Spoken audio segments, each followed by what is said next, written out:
आज देश का जन जन कह रहा है, हर परिवार कह रहा है, मैं हूं मोदी का परिवार, मैं हूं। मोदी के इसी अपनेपन और जनता के प्यार ने उनके लिए देश में चुनाव दर चुनाव सीटों की संख्या बढ़ाई तो बनारस में उनकी जीत का अंदर भी 4.25 लाख से 5.5 लाख वोटों तक पहुंचा दिया। जाहिर है तीसरी बार भी मोदी ऐतिहासिक जीत हासिल करेंगे तो काशी को सेंटर बनाकर मोदी पूरा भारत फतेह करने में लग गए। उत्तर प्रदेश में जीत का दारोमदार योगी के कंधों पर है। मोदी जी का नेतृत्व भी है, बहुत सारी आशा आकांक्षाओं को भी पूरा करने का काम हुआ है। उन स्थितियों में परिणाम 80 के 80 100% कल के परिणाम की तरह 80 के 80 100% परिणाम भारतीय जनता पार्टी के पक्ष में आने चाहिए। योगी ने यूपी संभाला है तो मोदी देश भर में ताबड़तोड़ दौरे कर रहे हैं। आज प्रधानमंत्री ने असम के काजीरंगा से अपने दिन की शुरुआत की। असम में 18,000 करोड़ की विकास कार्य शुरू किए।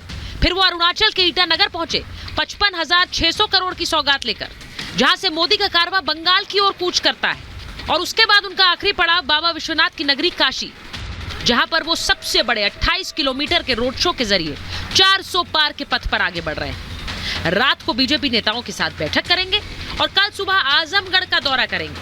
पीएम मोदी बनारस और आजमगढ़ को 42,000 करोड़ का तोहफा देंगे। मोदी ने विकास के लिए खजाना खोल दिया है। 75 दिनों में प्रधानमंत्री ने देश के नाम 9 लाख करोड़ के प्रोजेक्ट्स की शुरुआत की है। देश में किस स्पीड पर काम हो रहा है।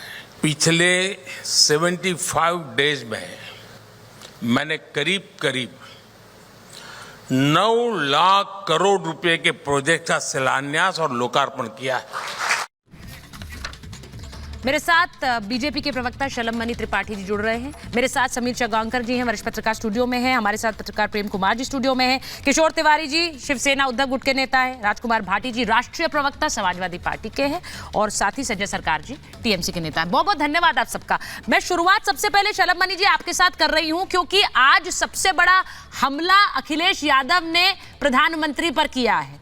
आज काशी पहुंच रहे हैं प्रधानमंत्री और उससे पहले उन्होंने कह दिया हिटलर भी 10 साल तक थे सत्ता में, इनका भी अब अंत है। देखिए, मैं तो सिर्फ इतना कहूंगा कि ये बहुत बड़ी हताशा है और पिछले 2014 से आप भी चुनाव को देख रही हैं, जिस प्रकार की बयानबाजी, जिस प्रकार की कोशिश, और जब आप किसी से हार नहीं पाते, किसी का मुकाबला नहीं कर पाते, तो आप पूरी कोशिश करते हैं कि व्यक्तिगत हमले करने की।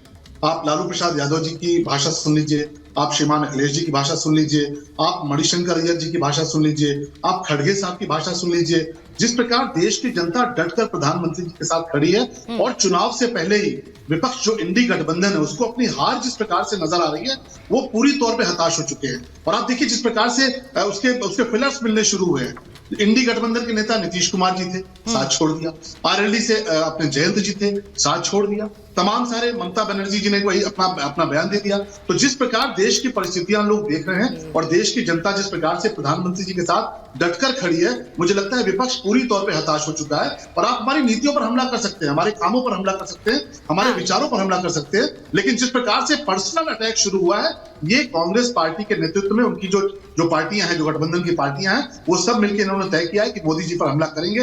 लेकिन इनको ये नहीं पता कि गरीब परिवार से आने वाले देश के प्रधानमंत्री, जो कि बेहद गरीब पृष्ठभूमि से आते हैं, जब उन पर आप हमला करते हैं, इस प्रकार की भाषा का उपयोग करते हैं, तब 140 करोड़ देशवासी प्रधानमंत्री के साथ खड़े होते हैं और परिणाम 2014, 2019, 2022 जैसा परिणाम 2029 में आने जा रहा होता है। आप उसका इंतजार करिए, 2024 में, माफ कीजिएगा, आप इंतजार करिए। जिस प्रकार का जनादेश आएगा, आपकी इस भाषा का जवाब देश की जनता है। मैं एक बार राजकुमार भाटी जी आपके पास आ रही हूं, क्योंकि आपके नेता जो हमला कर रहे हैं, लालू जी के हमले पर तो इंडिया गठबंधन से ही आवाज उठ गई कि ये सेल्फ गोल है, ऐसे बयान नहीं देने चाहिए। अब आपके नेता ने भी उसी तरह का बयान दिया है, हमला सीधे नरेंद्र मोदी पर, और वो भी हिटलर वाला हमला।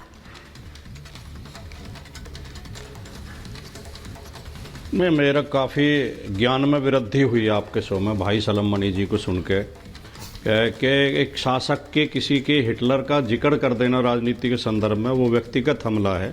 लेकिन अगर आप किसी व्यक्ति को पप्पू कहें, आप किसी को चमगादड़ कहें, सांप कहें, छछूंदर कहें, आप किसी को ठगबंधन कहें, ठग कहें, आप किसी को परिवारवादी कहें, तो ये व्यक्तिगत हमले नहीं होते। ये बड़े बड़े आदर्शवादी लोग हैं, ये हमेशा मुद्दों की बात करते हैं, ये कभी व्यक्तिगत हमले नहीं करते। कहीं इनके नेता ने नहीं कहा था कि लोगों को कपड़ों से पहचानना चाहिए। इनके नेता ने नहीं पश्चिम बंगाल में जाके कहा था दीदी ओ दीदी तुम्हारी स्कूटी सिंगूर में जाके ही पलटेगी। ये व्यक्तिगत हमला नहीं है।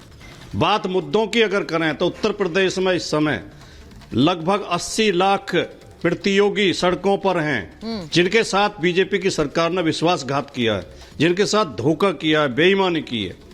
अभी तक शिक्षक भर्ती के जो 6800 हाई कोर्ट ने ओबीसी स्टूडेंट की भर्ती के लिए कहा था, ओबीसी वो नहीं पूरी की है इनकी सरकार ने।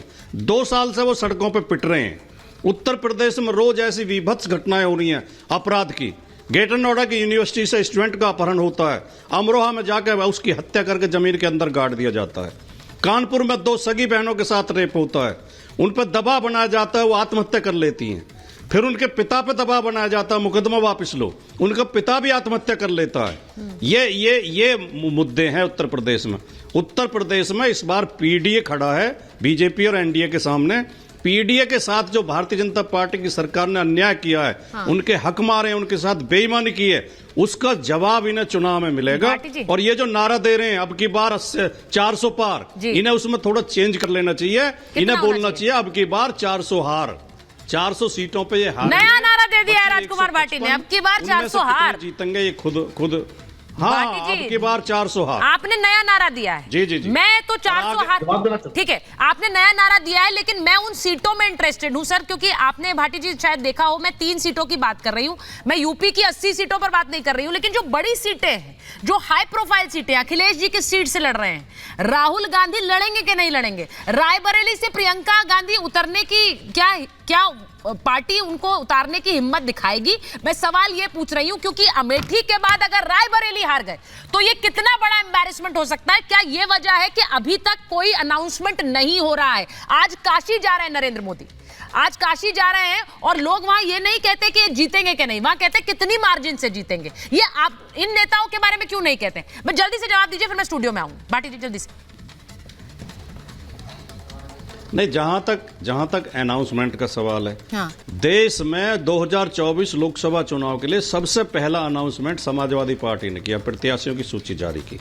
हम 31 प्रत्याशी घोषित कर चुके। भारतीय जनता पार्टी की सूची हमारे बाद आई है, लेकिन हमारा दुर्भाग्य यह है कि सुचरिता जी को हमारी अच्छाइयां दिखती नहीं है, केवल हमारी आलोचना के मुद्दे ढूंढती नहीं, बिल्कुल नहीं। मैं तो चाह रही हूं अखिलेश जी, जल्दी हो जाएगा। सर, आप इंतजार कीजिए। अखिलेश जी की सीट सबसे पहले अनाउंस करनी चाहिए थी। उससे अखिलेश जी लड़ेंगे। हाँ, वही पूछ रही हूँ, कहां से लड़ेंगे सर? उससे एक माहौल बनता है, आपका कार्यकर्ता जुड़ेगा, जिस भी सीट से वो लड़ेंगे। ये सिंपल सी स्टैटिस्टिक्स है सर, बस मुझे ये लगता है। हाँ बोलिए। आ रही हूँ शलभन जी, आ रही हूँ। जब तक पार्टी औपचारिक रूप से घोषणा न करते, चैनल पे घोषणा करना अनुशासनहीनता मानी जाती है। मैं ये घोषणा नहीं कर सकता, लेकिन लड़ेंगे, निश्चित तौर पे लड़ेंगे, मजबूती के साथ लड़ेंगे और जीत के आएंगे। ठीक। और भारी अंतर से आपके पास एक बार जरा रिएक्शन स्टूडियो से ले लूं, या आप बोलना चाह रहे हैं? आप इसका जवाब दे दीजिए। मैंने 3 सीटों की बात की है, उन 3 सीटों पर बात कर दीजिए जल्दी से, फिर मुझे किशोर जी के पास भी जाना और प्रेम जी। हाँ। मुझे लगता है कि बेचारे उनके सामने एक बहुत बड़ा धर्म संकट होगा। जब एक बहुत बड़ी आंधी आ रही होती है तो आपको पता है कि कहां कोई टिकना चाहता है। हालत यह है कि राहुल गांधी के बारे में चर्चा हुई, कैबिनेट की लड़ेंगे, गायब हो गए। प्रियंका ने स्पष्ट कह दिया लड़ेंगे नहीं, रायबरेली से गायब हो गए।